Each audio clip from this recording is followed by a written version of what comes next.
Hello everyone, मैं प्रकाशनी दीक्षित स्वागत करती हूँ आप सभी का अपने YouTube channel learn with logics में। आज का जो टॉपिक हम लोग डिस्कस करेंगे वो हमारा टॉपिक है working capital control and banking policies. So working capital control, इसका मतलब क्या होगा कि दैट मीन्स हमारे यहाँ पे जो वर्किंग कैपिटल है, हमें जो वर्किंग कैपिटल फाइनेंस करनी है उसकी एक प्रॉपर कंट्रोलिंग होनी चाहिए। और उसके लिए अभी हमने जब इससे पहले वाले लेक्चर में डिस्कशन किया था तो एक टर्म आया हुआ था बैंक फाइनेंस। तो बैंक फाइनेंस में हमने क्या बताया था कि जो बैंक से क्रेडिट लिया जाता है वो बैंक फाइनेंस के टर्म में आ जाता है। तो फिर बैंक फाइनेंस, अगर बैंक हमें फाइनेंस प्रोवाइड करेगी तो बैंक की कुछ पॉलिसीज़ होंगी, कुछ गाइडलाइंस होंगी, तभी तो बैंक हमें फाइनेंस प्रोवाइड करेगी। या ऐसे ही तो नहीं कोई भी जाए कि मुझे पैसे की ज़रूरत है दे दो, बैंक दे देगी। फिर इससे क्या होगा? इससे क्या होगा? Common sense. अगर हमें ही कोई बहुत चीज़ आसानी से मिलती है तो हम उसकी जो कदर नहीं करते, और ख़ासतौर पे अगर पैसा आसानी से मिल जाए तो बहुत सारे अननेसेसरी खर्चे शुरू हो जाएंगे जिनका कोई प्रोडक्टिव यूज़ हो ही नहीं सकता है। तो अभी क्या करना है? वर्किंग कैपिटल कंट्रोल करने के लिए कुछ बैंकिंग पॉलिसीज़ बनाई गई, और वो बैंकिंग पॉलिसीज़ कैसे लागू हुई? वो लागू हुई कुछ बैंकिंग कमिटीज़ के थ्रू हमें मिली, और उन बैंकिंग कमिटीज़ ने सजेशंस दिए, रिकमेंडेशंस दिए थे बैंक्स को। अभी नेक्स्ट क्या होगा हमारा? नेक्स्ट है रेगुलेशन ऑफ बैंक फाइनेंस। तो रेगुलेशन ऑफ बैंक फाइनेंस मतलब बैंक के फाइनेंस को कैसे रेगुलेट करेंगे? तो जो रेगुलेशन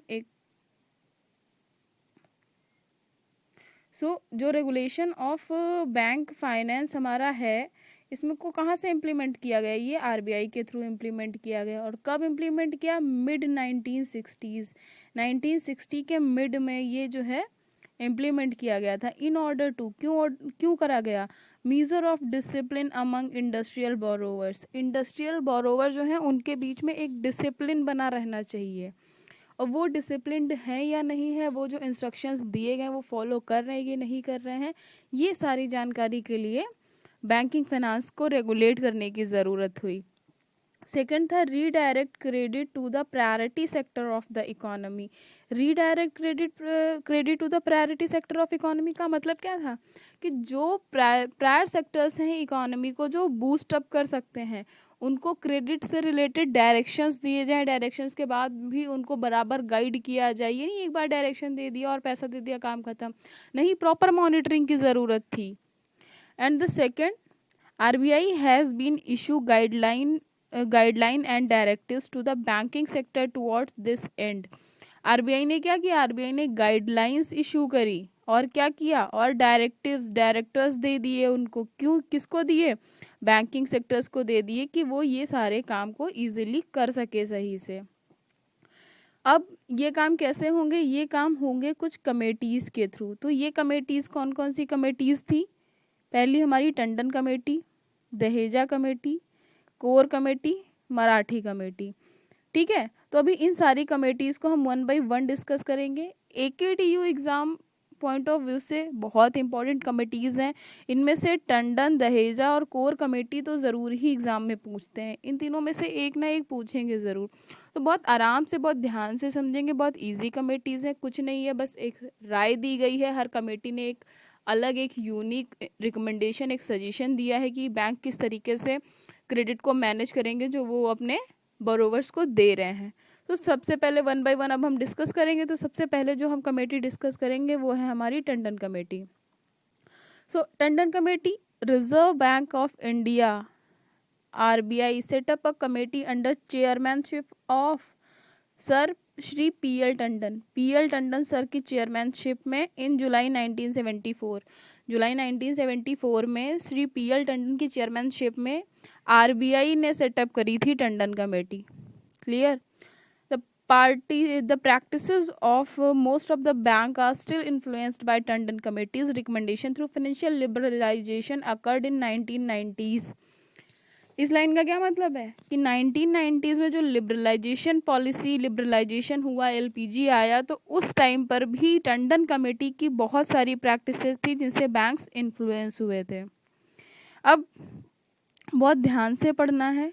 इसमें बता रहा है 3 methods of financing suggested by Tandon committee. 3 finances जो है सजेस्ट किए गए हैं टंडन कमेटी के थ्रू, ठीक है। तो उसमें से 3 में पहला कौन सा है आपका? पहला है repayment plan should be a proper financial discipline, proper financial discipline में होने चाहिए। Operational plan submitted well in advance by the borrower should be thoroughly verified by the banker, verified by the banker. इसका मतलब क्या है कि जो भी काम हुआ है वो पूरे सारे वेरीफाई होने चाहिए। किसके थ्रू वेरीफाई होने चाहिए? बैंकर्स के थ्रू वेरीफाई होने चाहिए। क्लियर है? बैंकर के थ्रू क्यों वेरीफाई होने चाहिए? क्योंकि भाई आपको बैंक पैसा देगा ना, तो उसको 0 टू इन्फिनाइट जितनी भी इंफॉर्मेशन है उसको वो सारी इंफॉर्मेशन चाहिए होगी। सेकंड क्या है? The bank should not provide 100% fund, bank क्या करेगी? 100% फंड नहीं प्रोवाइड करेगी आपको। अगर आपको 100 रुपीज़ का कोई काम करना है तो 100 के 100 रुपीज़ आप बैंक से नहीं बोरो कर सकते, एक परसेंटेज होगा, आप वो जो है बैंक से लोगे।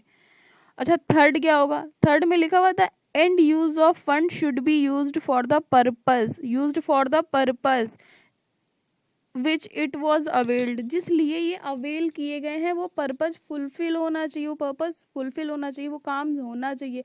ये नहीं कि हमने फंड लिया था इंडस्ट्री डालने के लिए और क्या कर रहे हैं, खरीद लिया है प्लॉट, ऐसा नहीं होना चाहिए। ठीक, तो ये 3 मेथड है, इन 3 मेथड में ये चीज़ें हमें याद रखनी है। फिर क्या था, टंडन कमेटी ने कुछ हमें नॉर्म्स दिए थे।